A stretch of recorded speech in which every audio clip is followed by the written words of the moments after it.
Welcome to A Struggle for Justice. I'm Woody Henderson, and tonight I would like for you to come with me as we take a view from inside the struggle. You know, we've complained on this show a lot about police brutality. We've complained about the abuses to our community by the child welfare agencies, Administration for Children's Services. We've complained about the lack of affordable housing. We've complained about the inability of our people to access decent jobs. We've complained about the problem with monies being taken out of public schools and placed into charter schools, which is harming our community's access to decent education. We've complained about the problem with affordable health care. We've complained about a lot of things that's gone wrong in our community and to our community. And tonight, I would like for you to come with me as we prepare and plan to start an outright attack against black on black crime. That's right. It's time to stop complaining about the fact that black people don't make guns. The guns are brought into our community by other communities that make those guns. But nobody is making us use those guns on one another.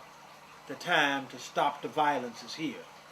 We've got to do it. It makes absolutely no sense to me that we complain about police brutality, the ones that we're paying to protect us, killing us. I understand the psychology in it, but the bottom line is we are killing ourselves.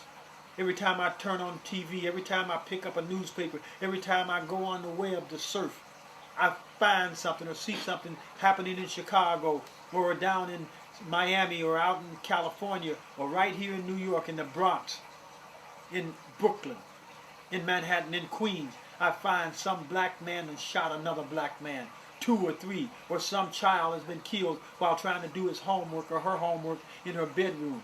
Some old lady killed in her house because a bullet came through the window and hit her in the back. But yet we complain about Alberta Spurls, and we should. We complain about Amadou Diallo and Patrick Dorisman and Sean Bell, and we should. But we need to be just as vocal, just as vigilant about the crime in our own community. It's time to stop the violence. I would like for you today to come with me as we go back into the struggle and take a look at what's happening right now on 42nd Street. That's right. In the center of the universe, Times Square, as a demonstration is taking place where a lot of activists have gathered to focus attention on the violence in our own community by our own community. Stop the violence! Stop the violence! Stop the violence! Stop the violence! Increase the peace! Increase the peace! If you see something, if you see something, 8 years old Deshaun Hill was. His father was taking him home from a daycare center. But drug dealers decided to shoot him out, and Deshaun is gone. But because of Andre Mitchell and Man Up, the killers are behind bars, spending the rest of their life in jail. 2-year-old Damani, sitting in the car with his mama, 2 years old.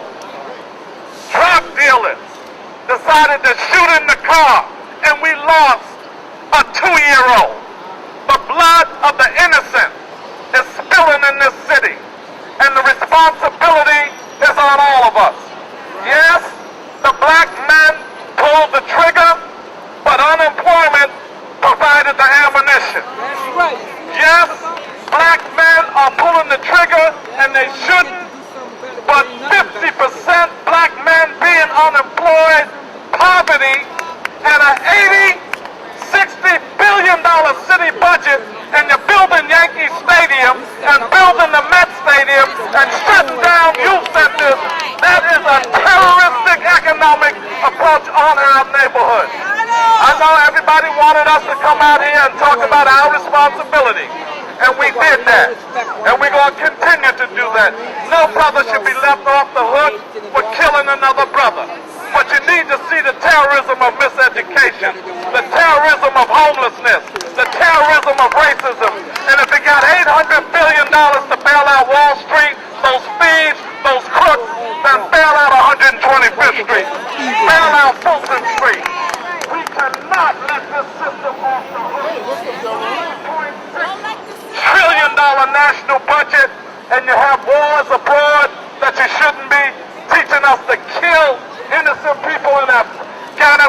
Iraq and Pakistan. Why do you think they'll come home and think killing is all right? Because you pushing killing abroad. So we're saying